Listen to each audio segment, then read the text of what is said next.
Looking for a little action? How much? 25, cash in advance. Okay, lady, that's it. I'm taking you in.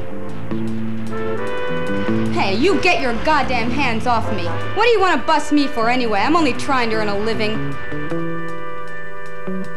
She's here because she broke a law which is an outgrowth of her society's moral code.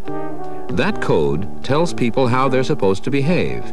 It also tells them that if they don't behave that way, they might be punished. What'd they get you for? I just knocked my kid around a little. Some neighbors called the cops. It was going to be the biggest job of my career. 200 grand in 7 minutes. And that Fink Joey goes to the DA's office and spills his guts out. Well, at least you got busted for something worthwhile. I got cools for selling a measly $50 worth of it to some high school punk. Which of these people did the worst thing? It's not easy to say. Some might say the prostitute. Others would choose the child beater. Still others would undoubtedly pick the armed robber or drug pusher. The choice would be made depending on their own moral beliefs. Beliefs which, by the way, may vary from the overall moral code of society. Just about everyone has at least some idea of what's right and wrong. Even the most hardened armed robber may be offended by certain antisocial acts, such as child molesting. Not all behavior considered to be wrong is necessarily unlawful. It is not, for example, against the law to patronize so-called adult bookstores. Each society has many unwritten rules, manners, customs, and traditions, which serve as guides by which people judge the appropriateness of their thoughts, actions, and relationships. Morals are standards of right and wrong that are determined by the culture or subculture in which one lives. Some of the standards are written in the form of laws, and others are unwritten rules.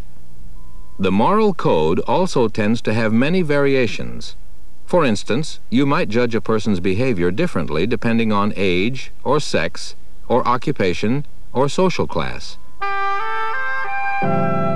Furthermore, moral beliefs may be different in a city from what they are in a small town. They will vary even more from one country to another. People's ideas about right and wrong also change through time. For example, 100 years ago in America, it would be considered highly improper for a young man and woman to go out together without a chaperone. Today, young people have much more freedom, and no one bats an eye when a boy and girl go out on a date alone. But whatever the prevailing moral code is, it lets people know how to act. When they are very young, when they go to school, when they become involved in courtship and marriage, when they earn their living, when they play, and when they worship. Religion, as well as law and custom, is a major source of the rules people live by, and at one time it was just about the only source. In books and on TV, morality often seems to be clear-cut, and the people may be stereotyped as good guys or bad guys. But in real life, people can't be pigeonholed so easily. As you know, even physically, people are hard to classify. Is the girl on the left tall or short? Is this boy smart because he consistently gets 100s on his math tests? Or dumb because he always gets failing grades in spelling. In a similar way, a person may act dishonestly in one situation, like cheating on a school test, while at another time, he may act honestly. So labels can be misleading. There's really no such thing as a completely good guy or a completely bad guy. There are, however, good and bad deeds performed by those who are acting good or bad at any given time. But what determines whether this boy will do the right thing in a particular situation? Before we can answer that question, we'd better be sure we understand some terms. Behavior can be moral, immoral, or amoral. The word moral can be used in two ways. Sometimes it is used to describe the type of behavior that can be either good or bad. Here we say the boy was faced with a moral choice: to keep the dollar or return it to its owner. The word moral can also be used in an evaluative way to indicate we approve of what was done. We say the boy did the moral thing when he returned the dollar. Now, if the boy had kept the dollar, many of us would have called his behavior immoral. By that we mean he did not follow the moral code, even though he did know what was expected of him. Sometimes a person, especially a very young person, is unaware of society's standards. In that case, we call his behavior amoral rather than immoral. Amoral literally means without morality. A preschool child must be taught to act according to the moral code of society, to practice what has been preached. The child learns the rules from experiences with adults and other children. In the United States, a well-known psychologist, Havighurst, identified 5 major categories of the moral code: sexual behavior, use of language, and behavior toward adults, the peer group, and toward property.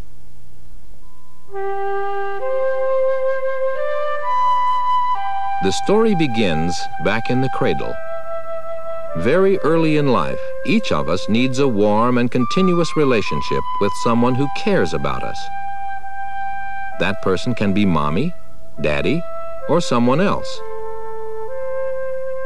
As long as an infant feels secure in knowing someone is concerned about her needs, she in turn will eventually come to care about the needs and rights of others. But if the baby is continually deprived of the attention she needs, she may grow up emotionally starved and uncaring. So concern for others is the first of 3 essential conditions for the development of moral behavior. The other 2 are conscience and moral judgment.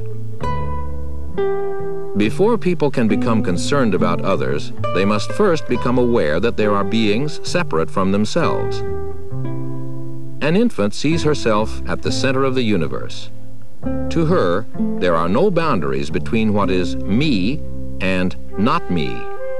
Her bottle seems a part of her. She cries when that part of her is taken away. The spoon that feeds her, her rattle, her mother's face, all seem to appear by magic. And although she actually is helpless, she feels all-powerful when her cries bring her what she wants. Gradually, the baby learns that she is only one self among other selves. She must learn that other people have needs too, and sometimes she must wait.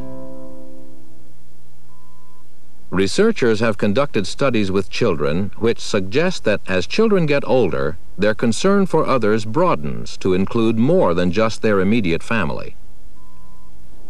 Now tell me, Jenny, which people do you think you ought to help? Well, my mommy and daddy. Anyone else? Maybe Miss Brown next door when she's carrying a lot of packages. Who else?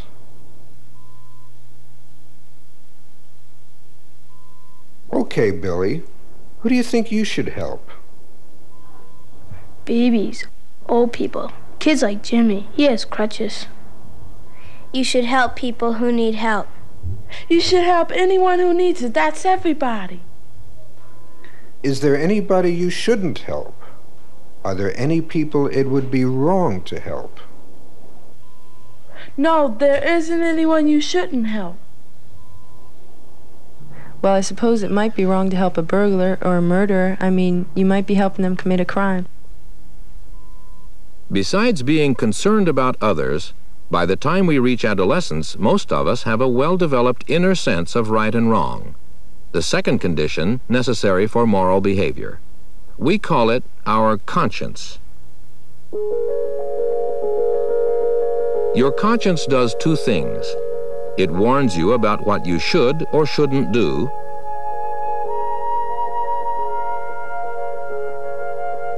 and it makes you feel guilty when you have done something you think is wrong.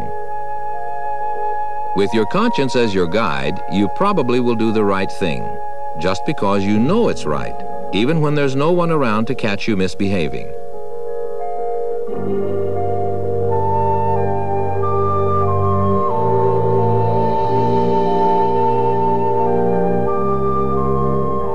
Then again, you may not do the right thing.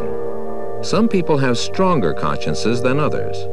One person may murder people in cold blood and feel no remorse, while another may not be able to rest until he pays up an overdue parking ticket. But where does a conscience come from anyway? We get our ideas of right and wrong the same way we develop other aspects of our personalities, primarily from our experiences with our parents. Mommy, I need a rocket. See, it only costs $4. No, Billy, we're in a hurry.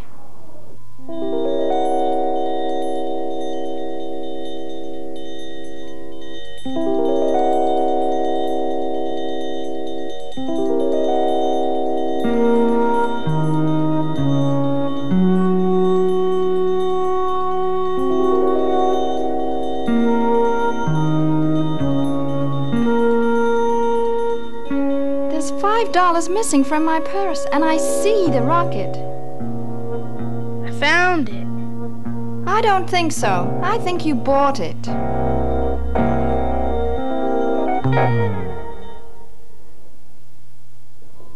I know you wanted the rocket, but stealing is wrong. What do you think we should do? I guess I could return it and get the money back. The punishment is the return of the rocket. Punishment and reward is one of three basic ways conscience seems to be formed. The other two are through imitation and moral judgment. Let's talk about punishment and reward first. Studies show that the most effective punishment is the threat of temporarily losing a parent's love and approval. On the other hand, these studies found that children whose parents rely on physical punishment generally have weaker consciences, even though they have been punished very severely.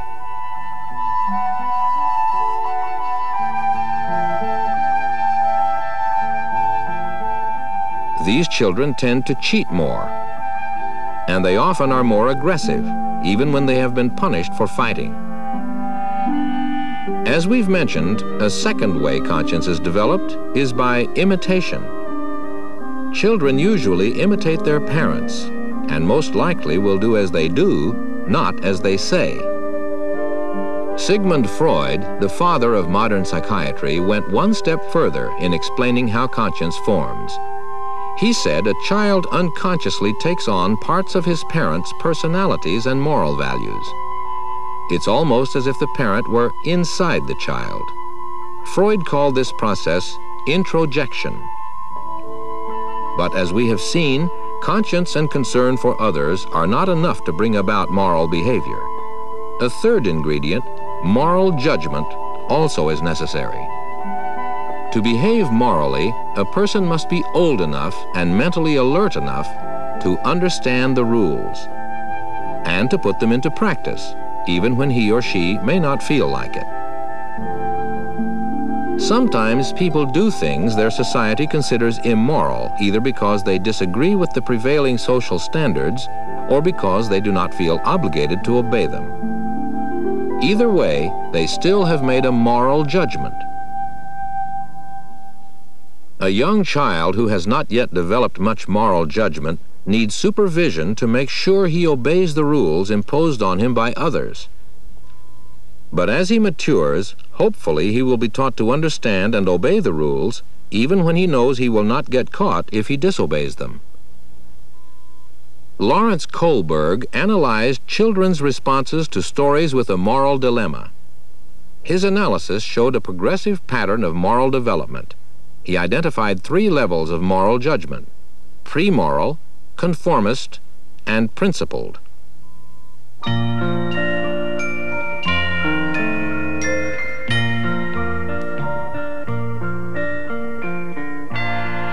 In the pre-moral stage, the child will try to be good only to get a reward, such as toys from Santa, or to avoid being punished. She is mainly concerned about herself, not about the welfare of others. By the time a child is in elementary school, he usually has learned to conform, to do what is socially acceptable to gain the approval of others. This is commonly referred to as good boy morality. Eventually, some people reach a stage at which they act according to their own personal principles, regardless of whether others approve.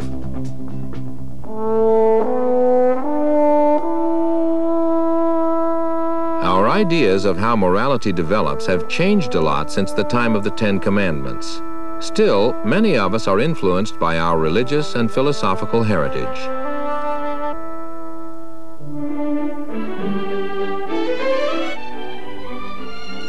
Some contemporary thinkers insist that the highest morality lies within the individual, whether or not it is based on religious belief.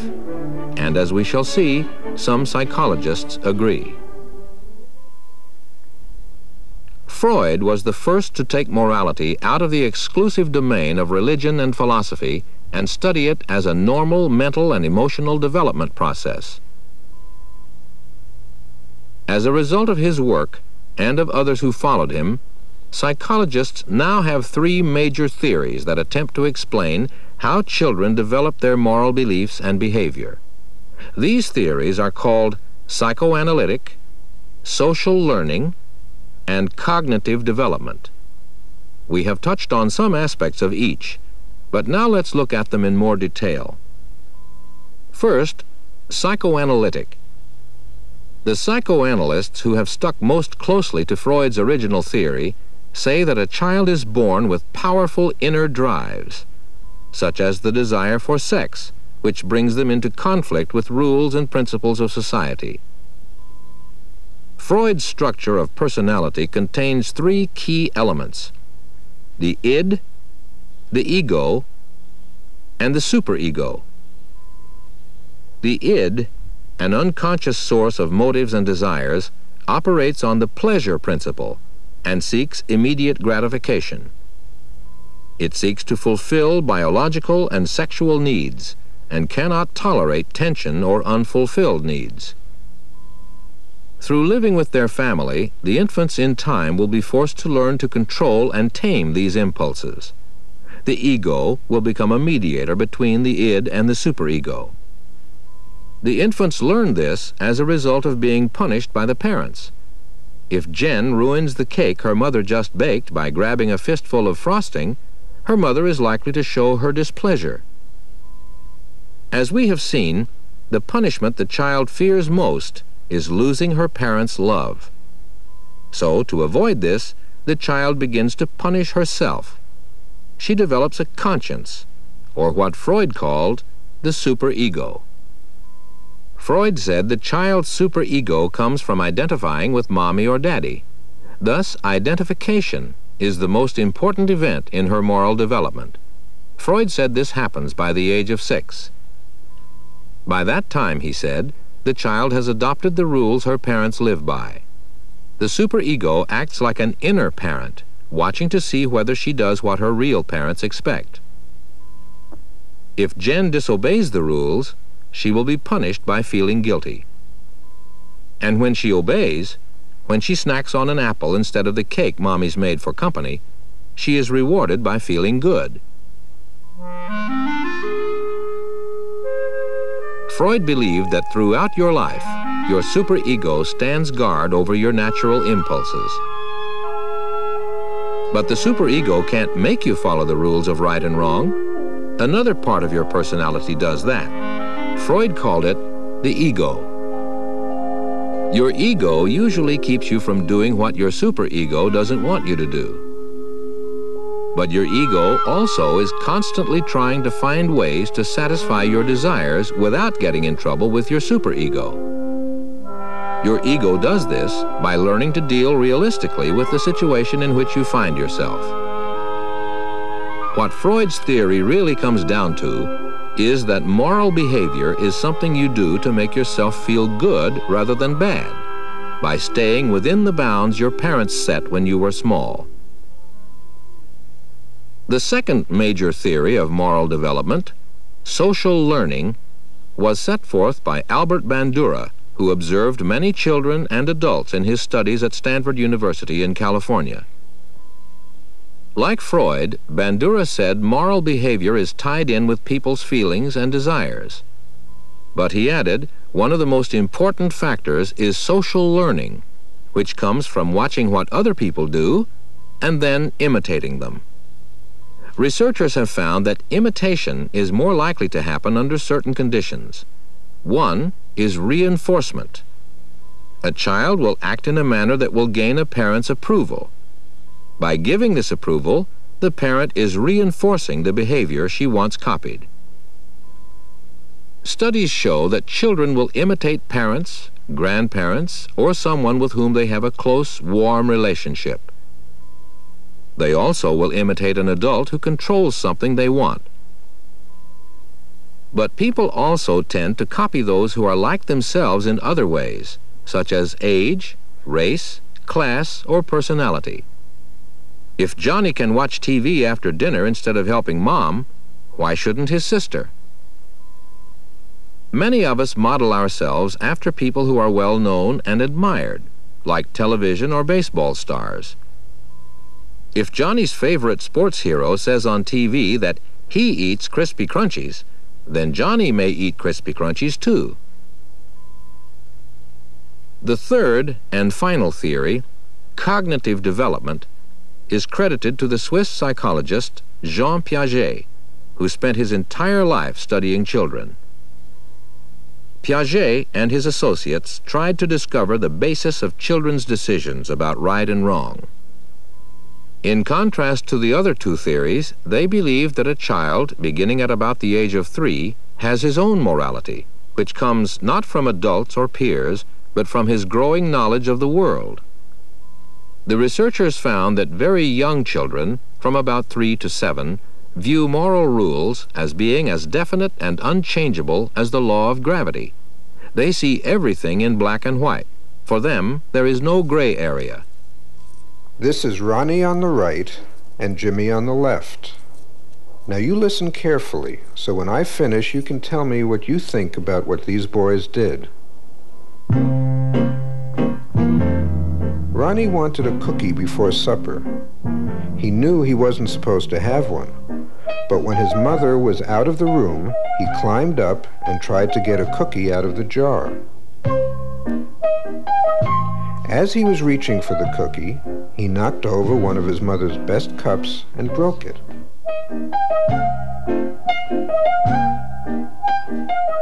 This is Jimmy. He did something different. His mother wanted help setting the table. Jimmy did help. But when he was carrying the dishes to the table, he tripped and broke 5 of his mother's best cups.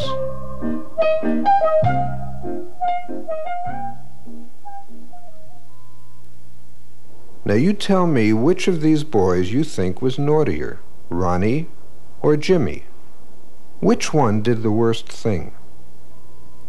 Jimmy. He broke the most cups. But don't you think Ronnie might have been naughtier? Jimmy didn't mean to do any harm. Bear Jimmy. Piaget found that a child below the age of 7 will almost always judge by the results of an action, not the intent. His morality is objective.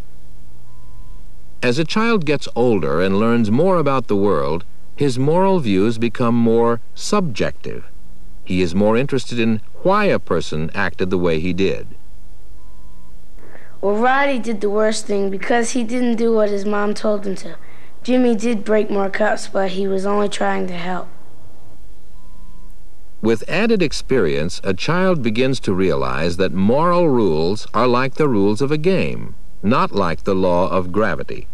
They are made by people and can be changed. He also sees that there can be more than one way of looking at the same question. Probably no single one of the 3 theories we have discussed totally explains how or whether this little boy will grow up to be a moral young man. But very likely, each of the 3 has some truth to it. So now, what can you do, using this knowledge, to strengthen the moral development of the children you deal with at home or at school?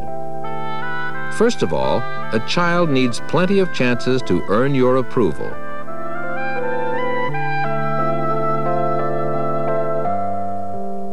Your praise will reinforce or encourage good behavior.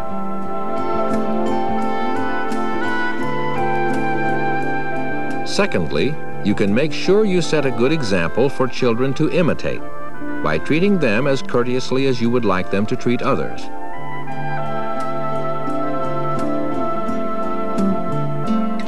It may not be easy, but sometimes it's necessary to apologize to children when you know you've slipped up. This is the best way to teach them to admit when they are in the wrong. The third thing you can do is teach children appropriate rules for different situations.